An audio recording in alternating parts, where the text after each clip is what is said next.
Salatullah, salamullah. Bismillahirrahmanirrahim. Assalamualaikum warahmatullahi wabarakatuh.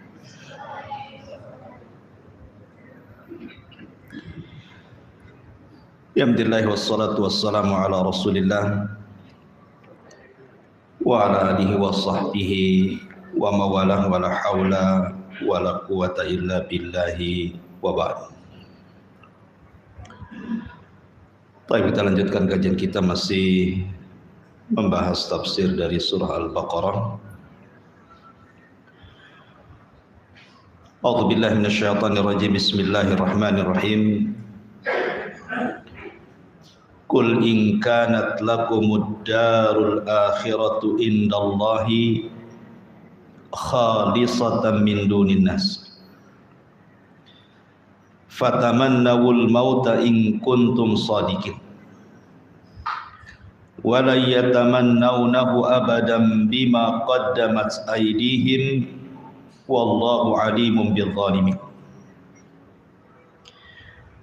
Wala tajidannahum akhrasan nasi ala hayatin wa minal ladzina asyraku yawaddu ahaduhum law yu'ammaru alfa sanatin wa ma huwa bimuzahzihi minal adzabi an yu'ammar wallahu basirun bima ya'malun.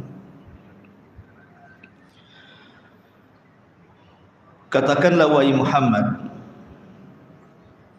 kepada siapa? Kepada orang-orang Yahudi, jika negeri akhirat di sisi Allah khusus untuk kalian saja, bukan untuk orang lain, maka mintalah kematian jika kalian orang-orang yang benar. Tetapi mereka tidak akan menginginkan kematian itu, karena dosa-dosa yang telah dilakukan tangan-tangan mereka, dan Allah Maha mengetahui orang-orang zalim. Dan sungguh wahai Muhammad, engkau akan mendapati mereka orang-orang Yahudi itu manusia paling tamak akan kehidupan dunia ini, bahkan lebih tamak dibandingkan orang-orang musyrik sendiri. Masing-masing dari mereka ingin diberikan umur 1000 tahun, padahal umur panjang itu tidak akan menjauhkan mereka dari azab Allah Subhanahu wa ta'ala, dan Allah Maha melihat apa yang mereka kerjakan. Baik, ayat ini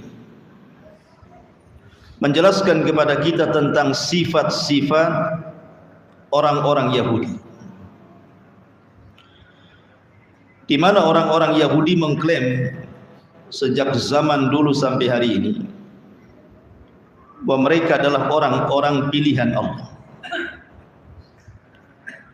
Al-Quran sampai mengatakan perkataan mereka, nahnu abna'ullah wa ahibba, kami ini adalah putra-putra Allah dan kami adalah orang-orang yang sangat dicintai Allah. Itu perkataan orang Yahudi. Perkataan inilah yang kemudian merendahkan umat-umat di luar Yahudi. Jadi orang-orang Yahudi itu paling mengklaim benar sendiri, dan sorga itu hanya milik mereka saja. Bahkan seandainya Allah takdirkan, kata mereka, kalau seandainya kami harus pun masuk neraka, paling lama hanya 40 hari saja. Mereka mengatakan, wa qalu lan tamassana nar illa ayyaman ma'dudah. Mereka mengatakan, kalaupun kami harus disentuh neraka, paling hanya beberapa hari saja. Ada yang mengatakan 40 hari saja, karena dosa kakek buyut mereka ketika ditinggal Nabi Musa. Kemudian mereka kufur 40 hari menyembah anak sapi yang dibuat patung oleh Samir. Makanya Allah Subhanahu wa ta'ala mengetes kejujuran mereka. Betul enggak kalian ini orang-orang pilihan Allah? orang-orang yang pasti masuk surga dan yang lainnya masuk neraka.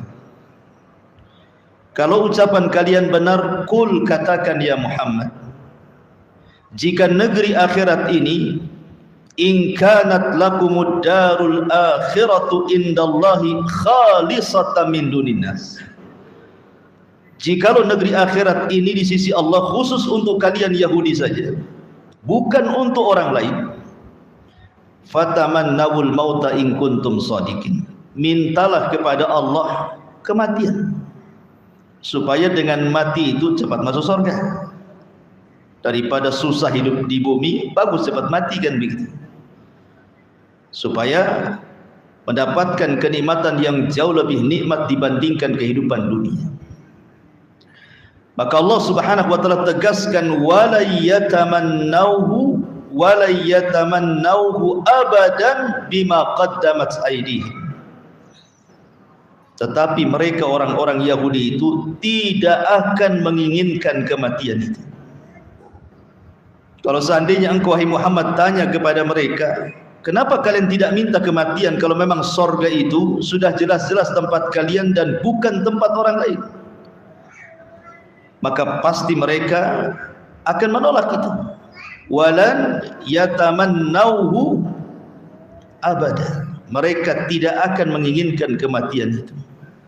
Kenapa? Bima qaddamat aydihim.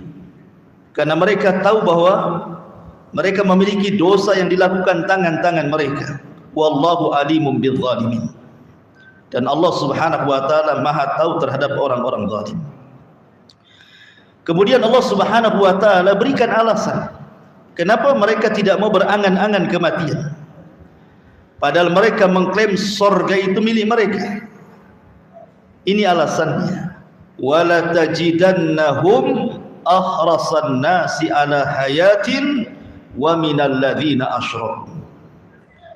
Dan sungguh engkau akan dapati wahai Muhammad, mereka orang-orang Yahudi itu adalah manusia paling tamak terhadap dunia. Bahkan ketamakan mereka itu melebihi orang-orang musyrik. Lau yu'ammaru alfasanatin yawaddu ahaduhum lau yu'ammaru alfasana. Bahkan salah seorang Yahudi di antara mereka berangan-angan kalau bisa umurnya sampai ke 1000 tahun. Kemudian Allah bantah, wa ma huwa bimuzahzihi minal azab. Padahal umur panjang itu bukan berarti mereka dijauhkan dari azab. Tidak. Wallahu alimum bima ya'malun. Allah Maha mengetahui apa yang mereka lakukan. Ma'asyiral muslimin yang dimuliakan Allah Subhanahu wa taala. Dari 3 ayat ini banyak pelajaran yang kita bisa petik. Karena Nabi sallallahu alaihi wasallam bersabda, la tattabi'anna sunana man kana qablakum shibran bi shibrin wa dhira'an bi dhira'in. Sungguh kalian wahai kaum muslimin akan mengikuti tata cara umat sebelum kalian, sejengkal demi sejengkal, sehasta demi sehasta, hatta law dakhalu juhra dhabbin la dakhaltum. Sekiranya mereka masuk ke lubang biawak padang pasir sekalipun, kalian akan ikut di belakangnya. Artinya di sini ada beberapa watak-watak Yahudi, sifat-sifat buruk Yahudi itu kemudian diwariskan kepada kaum muslimin. Apa itu? Tulul amal wa hubbud dunya. Panjangnya angan-angan dan dicintakan kita kepada dunia. Ini yang menjadikan manusia kemudian seperti watak Yahudi. Kalau bisa umur kita ini jangan 100 tahun, 200 tahun, 1000 tahun sekalian. Ini yang kita akan bahas faedah daripada ayat ini. Ma'asyiral muslimin yang dimuliakan Allah Subhanahu wa taala. Bicara tentang hubbud dunya, cinta terhadap dunia yang mengakibatkan tulul amal, akhirnya orang berangan-angan ingin dipanjangkan umurnya. Apa sih hubbud dunya itu, cinta dunia itu? Ulama mengatakan bahwa cinta dunia itu ketika dunia menguasai hatimu, ketika dunia menjadikan pikiran untuk meraihnya, ketika dunia menjadi ujung tombak dalam kehidupannya. Dia tidak beramal kecuali karena dunia, tidak berfikir kecuali untuk memikirkan dunia, tidak semangat kecuali untuk dunia, tidak bahagia kecuali mendapatkan dunia, tidak sedih ketika ataupun sedih ketika dunia hilang di tangannya, dan begitu seterusnya. Intinya bahwa ketika dunia menguasai seseorang, berarti dia cinta kepada dunia. Karena logikanya begini, terkadang ada orang yang ingin mencari harta banyak-banyak, tujuannya ingin menguasai harta. Itu pada awalnya. Pada awalnya orang yang mencari harta itu terpikir untuk menguasai harta. Kalau dia orang baik, dia sudah berpikir dia ingin sumbang pesantren, dia ingin sumbang masjid, dia ingin sumbang panti asuhan, dia ingin berbuat baik, sedekah, zakat, dan begitu seterusnya. Itu pada awalnya. Tapi kalau seandainya dunia itu sudah diraihnya, ikhwan, justru angan-angan itu terbalik. Dunia pula yang kemudian menguasai dia. Ketika dunia menguasai dia, inilah yang disebutkan dalam hadis Nabi SAW, ta'isa abdud dinar wa ta'isa abdud dirham. Celaka hamba-hamba dinar dan celaka hamba-hamba dirham, hamba rupiah, hamba dolar, hamba ringgit, dan begitu seterusnya. Kenapa kemudian dalam Islam hubbud dunya ini sangat dicela? Karena banyak madaratnya. Yang pertama, hubbud dunya min asbab al-wuqufil ma'asi. Kebanyakan orang cinta dunia itu menyebabkan orang mudah terjerumus kepada kemaksiatan kepada Allah Azza wa Jalla. Umumnya seperti itu. Karena biasanya kalau orang mengejar dunia, persis seperti sabda Nabi SAW, sayati alaikum zaman la yubalil mar'u bima akhadal man. Akan datang zamannya, ikhwan, manusia tidak akan peduli ketika dia mencari harta. Apakah yang dicarinya halal ataukah yang dicarinya haram? Inilah yang kemudian menjadikan bahwa hubbud dunia itu membuka pintu kemaksiatan kepada Allah Azza wa Jalla. Tidak peduli dia. Bahkan ulama juga mengatakan hubbud dunya min asbabil adawati bainan nas. Cinta dunia itu menyebabkan permusuhan di antara manusia. Tak jarang kita dapati anak bermusuhan dengan orang tuanya gara-gara dunia. Saudara bermusuhan dengan saudaranya gara-gara dunia, gara-gara waris atau yang semacamnya. Dan begitu seterusnya. Terjadinya pembunuhan itu juga gara-gara dunia. Hasad, kedengkian muncul itu gara-gara dunia. Makanya kemudian di sini hubbud dunya itu di antara sebab-sebab al-adawah, terjadinya permusuhan di antara manusia.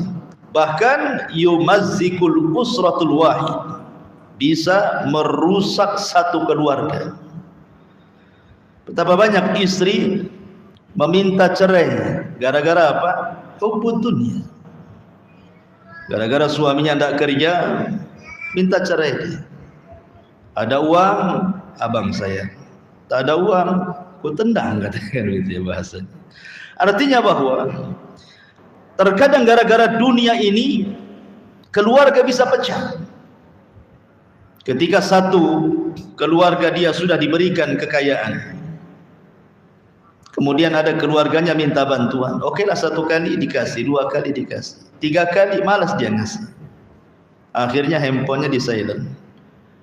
Berakhir dengan pemblokiran. Ah, malas gitu. Kenapa? Si pinjam duit terus. Gitu. Jadi akhirnya kemudian keluarga hancur gara-gara dunia. Kemudian juga tasabaqun nas alal hayat. Terkadang orang gara-gara dunia itu memperlambat-lambat tobat. Kapan tobat? Insyaallah nanti. nantilah ada waktunya. Kapan nanti? Udah lama ditanya lagi, belum tobat juga. Nanti, masih lama. Jadi ada orang yang kemudian ketika cintanya kepada dunia itu, dia akan memperlambat tobat. Susah untuk tobat itu. Karena orang kalau sudah sibukkan dunia, ikhwatu fiddin, yang tadinya rajin salat mulai jarang-jarang diakhiri dengan meninggalkannya. Yang tadinya rajin hadir di majelis taklim kemudian mulai jarang-jarang, akhirnya hilang, kemudian futuh. Begitu ikhwan. Yang tadinya murah senyum, ketika kemudian hubbud dunia, dunia sudah di tangannya, senyum pun susah, bakhil dia. Jangankan uang, senyum aja dia bakhil. Begitulah orang-orang yang cinta dunia, susah untuk memperlombat tobatnya. Bahkan lebih daripada itu, hilang qanaahnya. Hilang qanaahnya. Qanaah itu artinya ridha dengan pemberian Allah. Maunya itu terus bertambah dan banyak. Persis seperti firman Allah Subhanahu wa taala, jama'a malahu wa 'addadah yahsabu anna malahu akhladah. Kalau harta sudah dihitung-hitung, biasanya dalam pikirannya kapan bertambah dan kapan bertambah. Kemudian dia menyangka dia akan dikekalkan di dalamnya. Bahkan yang lebih parah, ketika dia sudah lambat bertobat, biasanya juga dia lambat untuk melakukan ketaatan. Salatnya akhirnya sering masbuk, shopnya paling belakang. Kadang-kadang salat sendiri, kadang-kadang salat di tokonya, kadang-kadang salatnya kayak ayam matuk dikasih beras gitu, cepat sekali. Karena bagi dia waktu itu berharga. Dia tidak memandang salat, dia mandangnya fulus saja dalam otaknya. Ma'asyiral muslimin yang dimuliakan Allah Azza wa Jalla, padahal Al-Imam Al-Ghazali rahimahullahu ta'ala mengatakan, kata Imam Al-Ghazali rahimahullahu ta'ala bahwa ada dua penyakit yang dua penyakit ini menghancurkan kehidupan orang-orang saleh. Orang-orang saleh bisa hancur dengan dua penyakit ini. Apalagi orang toleh. Orang soleh aja bisa hancur. Apa itu? Tulul amal. Pertama, panjang angan-angan. Yang kedua, hubbud dunia. Dalam perkataannya yang lain, hubbud dunia wal jahl. Cinta dunia dan kejahilan. Jahil akan hakikat dunia. Kita tidak menafikan di semua manusia, ikhwan, saya, antum, siapapun, tidak lepas daripada tulul amal, panjang angan-angan. Semua orang terkena penyakit ini, panjang angan-angan. Pasti antum pengen ini, pengen itu, pengen punya rumah, sudah punya rumah, pengen bagus, sudah bagus, pengen dua, istri pun kalau bisa tambah. Itu angan-angan antum, angan-angan saja. Semua orang itu punya angan-angan, tidak mungkin tidak punya angan-angan. Bahkan ulama mengatakan, walaupun orang sudah tua sekalipun, walaupun sudah membungkuk badannya, sudah menggunakan tongkat, mata pun sudah mulai rabun, telinga pun sudah tidak mendengar, tapi angan-angan tidak mungkin hilang karena tuanya badan. Angan-angan itu terus ada. Itu yang ditakutkan orang-orang saleh. Orang-orang saleh itu takut dengan tulul amal, panjangnya angan-angan. Dan panjangnya angan-angan itu disebabkan karena hubbud dunia. Karena cinta dunia berakhir dengan tulul amal. Ya. Sebab kalau seandainya dia tidak cinta dengan dunia, pasti akan pendek angan-angannya. Angan-angan dia untuk akhirat saja. Tapi ketika dunia sangat dicintainya, pasti itu panjang angan-angan. Enggak mungkin enggak panjang. Ma'asyiral muslimin yang dimuliakan Allah Subhanahu wa taala. Kalau kita lihat qimatud dunya indallah, hakikat dunia atau harga sebuah dunia di sisi Allah Subhanahu wa taala. Nabi sallallahu alaihi wasallam pernah mengatakan, "Lau kanatid dunya ta'dilu janaha ba'udah." Seandainya dunia ini memiliki harga walaupun satu sayap seekor nyamuk. Anggaplah harga dunia itu seperti sayap seekor nyamuk, di mana nyamuk bisa terbang dengan sayapnya.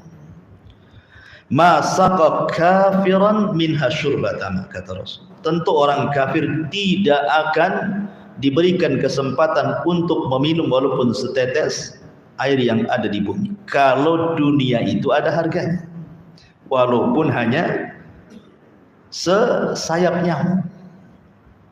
Tapi karena dunia tidak ada harganya walaupun sesayap nyamuk, makanya kemudian orang-orang kafir mereka minum sesukanya, makan sesukanya, tinggal sesukanya, dan begitu seterusnya. Karena kalau seandainya dunia ini ada harganya walaupun sesayap nyamuk, ikhwan, tidak mungkin Nabi SAW harus belelah letih dalam berdakwah, mengajak manusia sampai dicaci, dimaki, diancam, sampai dibuat makar pembunuhan. Kalau seandainya dunia ini ada harganya walaupun sesayap nyamuk, tidak mungkin para sahabat harus syuhada, mati syahid dalam pertempuran. Kalau seandainya dunia ini memiliki harga walaupun sesayap nyamuk, tidak mungkin para du'atut tauhid mereka akan disakiti, diuji, dan begitu seterusnya. Tapi karena dunia tidak ada harganya, makanya kemudian orang kafir bisa berlaku sesukanya, orang ahli maksiat bisa berbuat sesukanya, menyakiti para nabi, menyakiti para sahabat Rasul, menyakiti para pewarisnya, para ulama dan para duat. Ma'asyiral muslimin yang dimuliakan Allah Azza wa Jalla, di dalam surah Al-Mu'minun 55 Allah menegaskan, ayahsabuna annama numidduhum bihi min malin wa banin nusari'u lahum fil khairah bal la yash'urun, kata Allah. Apakah mereka manusia mengira bahwa kami memberikan harta dan anak-anak kepada mereka, berarti bahwa kami menyegerakan kebaikan kepada mereka? Allah katakan tidak, sama sekali mereka tidak menyadari itu. Seolah-olah Allah ingin katakan kepada kita bahwa dunia ini ketika dimiliki oleh orang-orang kafir, ketika dimiliki orang-orang fasik, ketika dimiliki orang-orang ahli maksiat, itu bukan menunjukkan kebaikan untuk mereka. Makanya sering saya ulang-ulang bahwa kalau seandainya kemudian orang yang memiliki harta itu maknanya dia dicintai Allah dan diturunkan kebaikan kepadanya, kenapa pula kemudian banyak orang-orang yang ahli ketaatan, solatnya rajin, puasanya rajin, dan begitu seterusnya, mereka fuqara, mereka miskin. Ya. Harusnya orang-orang yang lebih dekat kepada Allah yang diberikan dunia kan kepada mereka. Tapi rupanya dunia ini berkongsi antara mukmin dan kafir. Dunia ini berserikat antara orang yang taat dengan ahli maksiat. Ketika Qarun kaya, Sulaiman juga kaya. Ketika Abu Lahab kaya, Abu Bakar juga kaya. Berserikat kekayaan itu. Ketika kemudian berserikat kekayaan itu, maknanya bahwa dunia itu tidak ada qimah, tidak ada harganya. Makanya Nabi SAW mengatakan, innallaha yu'tid dunya ala man yuhib wa ma la yuhib. Allah itu ketika memberikan dunia, maka Allah berikan kepada yang dicintainya dan kepada orang yang tidak dicintainya. Beda dengan iman, tidak diberikan kecuali orang yang dicintai. Inilah menunjukkan hakikat dunia. Ma'asyiral muslimin yang dimuliakan Allah Azza wa Jalla, sebutkan dalam hadis Abi Hurairah radhiyallahu anhu, la yazalu qalbul kabiri syabban fi sanataini, akan senantiasa hati orang yang sudah tua itu merasa muda. Ada orang-orang tua hatinya itu merasa muda, namanya tua-tua keladi, makin tua makin jadi. Jadi kata Nabi SAW, senantiasa hati orang yang sudah tua renta merasa menjadi anak muda dalam hatinya pada dua perkara, hubbud dunya wa tulul amal, cinta dunia dan panjangnya angan-angan. Makanya antum akan dapati di masyarakat, bahkan saya pernah dapati Dan pernah dan bukan hanya satu dua, banyak sekali. Orang-orang yang Allah Subhanahu wa taala anugerahkan kepadanya rizki yang luas, mudah untuk membuka usaha. Usianya sudah tua, sudah di atas 60 pun dia mungkin pengusaha. Harusnya usia-usia seperti ini kan istirahat. Sebab kalau seandainya dia pensiun tidak bekerja, cukup memakan dari uang bisnis yang sudah berjalan itu saja, tidak habis dimakan 7 turunan. Tapi kenapa dia masih sibuk? Masih sibuk ngantor, masih sibuk memikirkan membuat cabang sana sini kan? Kenapa demikian? Seolah-olah dia tidak akan mati. Itulah yang dikatakan Nabi SAW di sini, bahwa ada orang-orang tua itu berhati anak muda pada 2 perkara. Hubbud dunya, karena cinta kepada dunia, dan panjangnya angan-angan. Dia pikir usia yang sudah 60 tahun atau 70 tahun ketika bisnisnya kemudian dilebarkan, dia tidak akan mati. Makanya dia kejar terus dunia itu sampai di mana ujungnya katanya. Padahal dunia itu tidak ada ujungnya. Dimanapun anda cari tidak akan ada ujungnya dunia itu. Karena 2 perkara yang dicari tidak akan kenyang, talabul ilmi wa talabul mali. Mencari ilmu semakin didalami makin bodoh kita rasanya. Dan talabul mal, mencari harta makin kaya makin miskin karena ingin terus mendapatkannya. Ma'asyiral muslimin yang dimuliakan Allah Azza wa Jalla. Anas ibn Malik radhiyallahu anhu menceritakan, jadi suatu ketika Nabi SAW membuat khat, garisan. Ada 2 garisan, set gitu. Kemudian kata Rasulullah, hadzal amalu wa hadza ajaluhu. Yang ini angan-angannya panjang sekali. Rasul mau menggaris panjang sekali. Inilah angan-angan manusia. Kemudian Rasul menggaris lagi, inilah ajalnya pendek. Saya analogikan begini, ikhwan. Terkadang antum ketika menanam mangga dari kecil, rambutan, kemudian duren, semangking yang enak. Kemudian kita tanam dari yang kecil. Antum berangan-angan, kalau seandainya dia hidup sampai besar, kemudian nanti berbuah mangga, rambutan, durian, apapun, antum tinggal menikmatinya. Tapi takdir berkata lain. Belum berbuah antum pula sudah mati yang menanamkan. Belum berbuah antum sudah mati. Lalu siapa yang menikmati yang antum tanam itu? Itulah kata Nabi SAW, ada orang itu angan-angannya panjang sekali gitu ya, tapi ajalnya pendek sekali. Betapa banyak orang-orang yang kemudian mencari harta banyak-banyak, yang menikmati bukan yang mencarinya. Yang menikmati itu orang lain, anak turunannya, ahli warisnya. Justru menjadi bencana alam bagi ahli warisnya. Terkadang ketika di awal kematiannya nangis kalau seandainya air mata dikumpulkan 2 ember pun tidak akan penuh. Saking sedihnya orang tuanya meninggal. Ketika orang tuanya sehari 2 hari dipendam, sudah nggak ingat. Yang ingat sertifikatnya taruh di mana, di notaris mana, kunci berangkasnya di mana. Sudah sibuk tuh kan begitu. Jadi ada orang-orang yang seperti itu, dia tanam tapi orang lain yang kemudian menikmatinya. Itulah sabda Nabi SAW ketika menggaris garisan. Inilah panjang angan-angan, ajalnya di sini. Ma'asyiral muslimin yang dimuliakan Allah Subhanahu wa taala. Kalau kita lihat salafun saleh, para salafus saleh. Ketika Abu Ubaidah ibn al-Jarrah, Zubair ibn Awam radhiyallahu anhu mendengar ayat al-haqumut takatsur hatta zurtumul maqabir, sampai kepada latus alunna yauma idzin anin na'im. Al-haqumut takatsur, berlomba-lombanya kalian terhadap dunia sudah melalaikan kalian. Hatta zurtumul maqabir, sampai kalian zurtum. Zurtum itu artinya ziarah. Maksud ziarah di sini apa? Diingatkan bahwa engkau akan dikubur juga. Makanya ketika kita berziarah kubur apa? Di antara salamnya, assalamualaikum ya ahlal kubur, keselamatan bagi kalian penduduk kubur, wa inna insyaallah bikumu lahikun, kami pun akan menyusul kalian.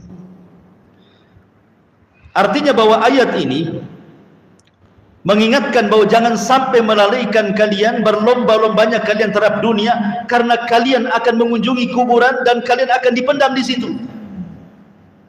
Kalla saufa ta'lamun. Kalla ini kalimatul jazm. Sekali-kali jangan seperti itu. Sudah berhenti.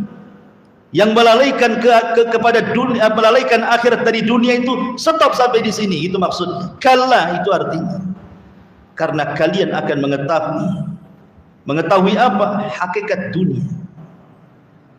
Kemudian Allah takkid lagi, summa kalla saufa ta'lamun. Kemudian kalian sungguh akan mengetahui, bukan hanya ilmu tetapi juga dengan keyakinan. Summa latus'alun, kalla law ta'lamuna ilmal yakin. Sampai di sini titik, karena kalimatnya kalimat baru. Seolah-olah ingin dikatakan bahwa apakah nunggu kalian mati, masuk kuburan, kemudian kalian baru ingat bahwa dulu ketika berlomba-lomba itu telah melalaikan dari ibadah? Jangan seperti itu. Itu maksudnya. Karena kalian akan diperlihatkan neraka jahim. Kemudian di ujung ayat mengatakan, dan kalian akan ditanya terhadap nikmat yang Allah anugerahkan kepada kalian. Zubair ibn Awam radhiyallahu anhu ketika mendengar ayat ini datang kepada Rasulullah. Rasul, bukankah kami na'kulul aswadan, hanya memakan kurma kering dan air putih saja? Apakah kurma kering dan air putih juga akan ditanya? Kata Zubair itu. Kata Nabi SAW, ya, semua akan ditanya. Bukan hanya itu saja, semua nikmat akan ditanya. Semua nikmat akan ditanya. Artinya bahwa perkataan Zubair ibn Awam radhiyallahu an tersirat kepada kita bahwa kita ini bukan hanya hidup di dunia saja, tapi ada kehidupan yang lain yang untuk mempertanggungjawabkan semua perbuatan kita.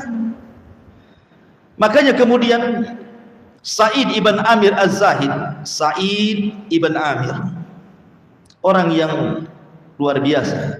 Jadi dia itu kan ketika Umar jadi khalifah, dia banyak menasihati.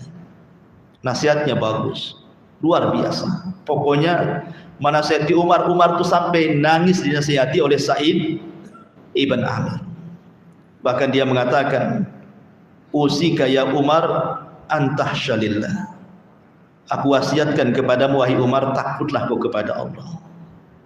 Jangan takut kepada manusia, takut kepada Allah. Kemudian banyak memberikan nasihat. Kata Umar, aku tidak bisa melaksanakan nasihatmu ya Sa'id. Kata saya, tidak, pasti kau bisa. Melihat bahwa Sa'id ini orangnya amanah, jujur, taat, zuhud, dan begitu seterusnya dari sifat-sifat kebaikan, Umar mengatakan, kalau begitu aku akan jadikan kau gubernur di Himsa. Kata Sa'id, enggak bisa Umar, aku enggak bisa jadi gubernur. Umar marah, wahai celaka engkau. Kau letakkan kekuasaan di pundakku, giliran aku perintahkan kau tak mau pula. Kau harus jadi gubernur di sana.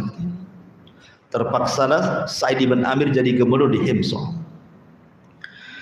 Sa'id ibn Amir ketika jadi gubernur di Himsa itu dicintai rakyat Himsa di Syam sana. Karena keadilannya, karena amanahnya dan begitu seterusnya. Allah takdirkan Himsa terkena paceklik hebat. Gersang tanahnya. Mulailah kemudian orang kelaparan, ekonomi turun.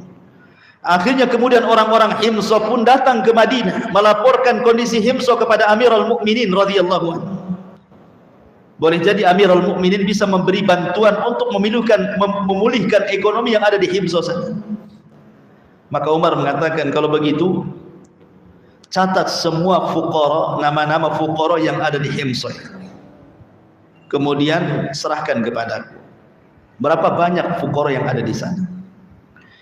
Kemudian orang ini pulang. Kemudian setelah 1 tahun balik lagi. Kemudian mencatat para fuqara yang ada di Himsa. Mulailah dibaca oleh Umar bin Khattab radhiyallahu. Ketika dibaca 1 si fulan, 2 si fulan, 3 si fulan, rupanya ada nama gubernur di situ, Sa'id ibn Amir. Kata Umar, ini siapa ini? Kok masuk dalam deretan orang-orang fuqara wal masakin? Padahal gubernurnya ini. Dikiranya Umar, oh boleh jadi mungkin kesamaan nama, tetapi bukan orang. Bukan kesamaan orang. Ini mungkin kesamaan nama saja. Tapi Umar mengatakan, siapa Sa'id di sini?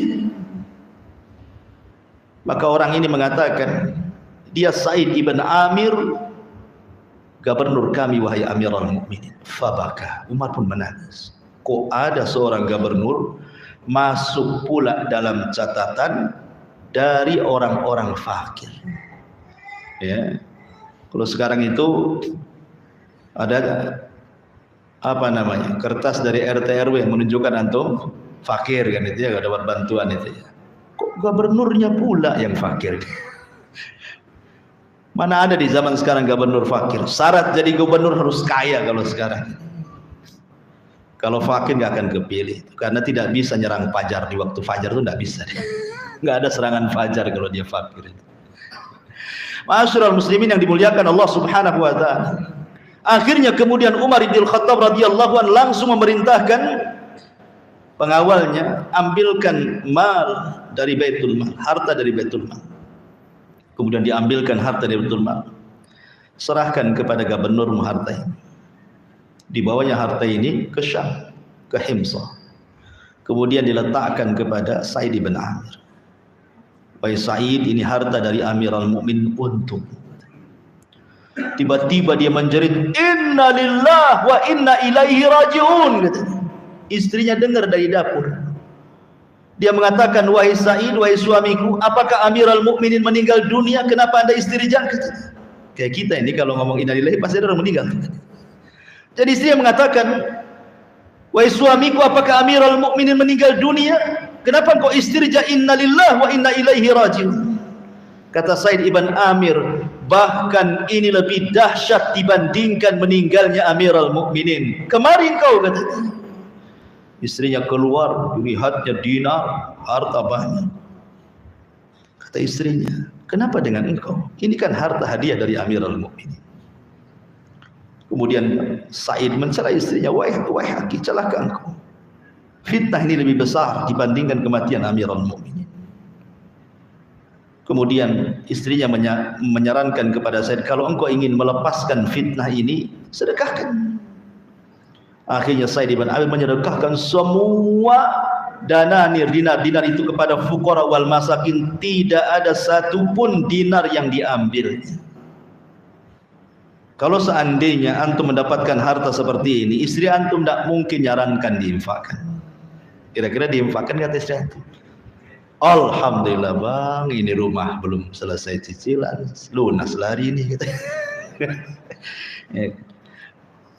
Tetangga tengok mobil bagus, kita pun bisa beli, katanya. Dan begitu seterusnya. Itu kalau istri antum. Ya. Antum lebih parah lagi, nggak kasih tahu istri antum untuk kawin, diam. Baik, ma'asyiral muslimin yang dimuliakan, itulah para sahabat Nabi, memotong kecintaan kepada dunia dengan cara seperti itu. Salafun saleh luar biasa. Ma'asyiral muslimin yang dimuliakan Allah Subhanahu wa taala, perhatikan beberapa ucapan para sahabat. Abdullah ibn Mas'ud radhiyallahu anhu mengatakan, "La yatulanna 'alaikumul amadu wa la yulhiyannakum al-amalu fa inna kullama huwa atin qarib." Janganlah kalian memperpanjang angan-angan kalian, dan jangan pula angan-angan kalian melalaikan kalian, karena sesungguhnya sesuatu yang kalian tunggu, maksudnya kematian, itu sudah dekat kepada kalian.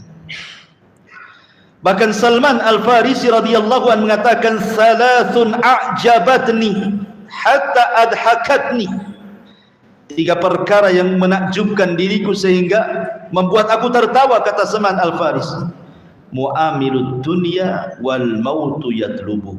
Salah satunya adalah orang yang berangan-angan kepada dunia, ingin mengejarnya, tapi kematian sudah mencarinya. Betapa banyak orang-orang yang ketika dia berjalan dari rumahnya ke tempat pekerjaannya, tiba-tiba kecelakaan di tengah jalan, kemudian mati. Itulah ucapan Salman Al-Farisi di sini. Betapa banyak orang-orang yang berangan-angan ingin meraih dunia, rupanya kematian sedang mencarinya. Dan itu kan umum, kadang-kadang sedang bekerja jatuh mati. sedang di jalan ketabrak atau nabrak, mati. Begitulah Salman Al-Farisi radhiyallahu anhu mengungkapkan bahwa mu'amilud dunia, orang yang berangan-angan dunia itu tidak sadar bahwa kematian sedang mencarinya. Bahkan Isa bin Maryam, Al-Masih Isa bin Maryam mengatakan, "Man dzalladzi yabni ala maujil bahra dara?" Siapa yang bisa membangun rumah di atas lautan? Enggak ada yang bisa membangun rumah di atas lautan. Antum pindahkan rumah yang ada di daratan di atas lautan, tenggelam dia. Seolah-olah Isa bin Maryam ingin mengatakan, "Fala tattakhidunaha qarara." Kalau kamu sudah tahu bahwa membangun rumah di atas lautan itu tidak akan bertahan lama, maka janganlah engkau menjadikan hal itu sebagai angan-angan untuk mencapainya. Seolah-olah Isa ingin mengatakan bahwa apapun yang kita bangun di dunia ini tidak akan lama. Nggak akan lama, coba.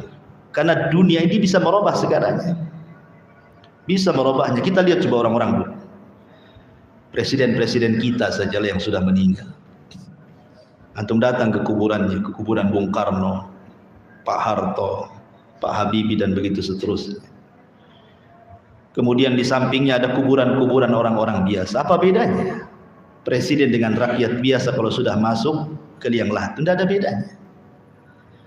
Enggak ada bedanya, ikhwan. Orang yang paling kaya dulu sekalipun tidak bisa mencegah mungkar dan nakir, membuat fitnah kepadanya. Tidak bisa. Di dunia dia punya ajudan. Kalau ada yang mengancamnya, ajudannya yang maju. Sekarang mana ajudan di kuburan? Supaya menahan mungkar dan nakir tidak bertanya? Mana bisa? Jadi kalau sudah masuk liang lahat itu tidak dibedakan mau Bung Karno dengan siapapun sama saja. Yang membedakan itu ketika mereka hidup, oh ini presiden kita hormati, oh ini biasa saja, oh ini menteri dan begitu seterusnya kan. Tapi kalau sudah masuk liang lahat, coba kita diamkan di atas kuburan, jangan dikuburkan 1 tahun saja, kira-kira jadi apa? Sudah nggak ada, tinggal tulang-tulangnya saja kan begitu. Mana orang-orang yang dulu dibangga-banggakan itu? Dari sini menunjukkan ma'asyiral muslimin yang dimuliakan Allah Azza wa Jalla. Itulah perkataan Isa bin Maryam. Jangan jadikan tujuan, karena tujuan itu tidak lama di dunia. Bahkan dikatakan kepada Muhammad ibn Wasi', "Kaifa tajiduka?" Saat dia jarang-jarang kematiannya, ditanya, "Apa yang kau rasakan?" Alim, seorang ulama, Muhammad ibn Wasi'. Dia mengatakan, "Qasirul ajali, tawilul amali, musiul amali." Pendeknya ajalku, panjangnya angan-anganku, buruknya amalanku. Ini seorang ulama yang ngomong begini. Harusnya ini dikatakan oleh kita saat detik wafatnya. Tapi begitulah ulama, takutnya kepada akhirat, karena merasa kalau bisa usianya itu dipanjangkan untuk beramal. Sebagaimana Rasul mengatakan, "Khairukum man tala umruhu wa hasuna amaluhu, wa syarrukum man tala umruhu wa sa'a amaluhu." Sebaik-baik kalian yang dipanjangkan umurnya dan baik amalannya, tapi seburuk-buruk kalian yang dipanjangkan umurnya tetapi jelek amalannya. Lalu apa yang harus kita lakukan supaya kita tidak panjang angan-angan, tidak terlampau cinta dunia? Ikhwan, Islam tidak melarang antum kaya. Bukan berarti ketika Islam mencela hubud dunia tidak boleh kaya, tidak. Yang dilarang itu kalau dunia dimasukkan ke dalam hati itu saja sebenarnya. Tapi kalau dunia hanya diletakkan di tangan tidak ada masalah. Seolah-olah dunia itu hanya ketika datang sebatas di tangan, ketika pergi hanya pergi dari tangan saja. Itu tidak ada masalah. Itu namanya zuhud namanya. Ini suara apa? Suara azan. Ya, sedikit saja. Ya. Jadi yang pertama, singkat, jalan keluarnya adalah hendaklah seseorang mengetahui bahwa dunia itu bukan tujuan. An ya'rifa anna dunya laysat hiyal hadaf. Satu. Yang kedua, annal insan al-aqil an yatadzakkar al-maut ad-daim. Orang yang berakal kalau bisa terus ingat kematian. Kemudian yang ketiga, an yusahhiha nadaratahu ila dunya. Benarkan pandangan kita kepada dunia. bahwa dunia ini hanya sebatas kita hidup, tetapi akhirat itu perjalanan yang panjang. Kemudian yang keempat, biasakan ziarah kubur. Ziarah kubur. Jangan ketika ada orang mati ke kuburan sambil ziarah kubur, tidak. Menyengajakan diri ziarah kubur untuk melembutkan hati dan mengingat kematian. Kemudian juga yang kelima, la tu'alliq qalbaka bima huwa wa za'il. Jangan digantungkan hati kepada perkara yang jelas-jelas pendek. Dunia ini pendek, jangan digantungkan kepada yang pendek. Gantungkanlah kepada perkara yang lama, maksudnya surga. Kemudian yang nomor 6, i'tabir watta'ib bi sur'ati mururil ayyami wasyuhuri wal a'wam. Cobalah ambil pelajaran dari cepatnya hari berlalu, berganti minggu, minggu pergi, gantilah bulan. Bulan entah kemana, sudah ganti pula tahun. Dulu kita anak-anak, sekarang sudah besar. Sekarang sudah besar, rupanya sudah berumah tangga pula. Sebagian kita mungkin sudah punya cucu. Cobalah ngaca, hitung uban kita berapa di situ. Kalau kehitung, artinya bahwa kita ini ambillah pelajaran dari sisa-sisa umur kita. Sebagaimana dikatakan Fudail ibn Iyad, perbaiki sisa waktumu yang kau jalani sekarang, Allah akan ampuni dosamu yang telah dan yang sekarang kau lakukan. Tetapi kalau kau buruk melakukan yang sekarang, Allah akan azab dosamu yang telah kau lakukan dan yang sedang kau lakukan, kata Fudail ibn Iyad radhiyallahu anhu. Wallahu a'lam bishawab. Subhanaka wa bihamdika asyhadu an la ilaha illa anta astaghfiruka wa atubu ilaik. Allah taala. Assalamualaikum warahmatullahi wabarakatuh.